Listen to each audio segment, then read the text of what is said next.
How to format an Android device. First of all, what you need to do is go to settings. Once you go to settings, you can go to search and search for reset. You can just go ahead and tap on the first one. You can also find this under general management. Go ahead and tap on reset. Scroll all the way down until you find factory data reset. Go ahead and tap on this option over here. As you can see, you will be signed out of everything and everything will be deleted from this device. So you can see all of your data. Just go ahead and tap on reset afterwards. Go ahead and hit your pin.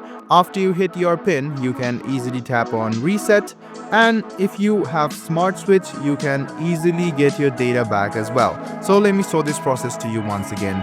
First of all, go to settings and search for reset. Once you do that, just go ahead and tap on it.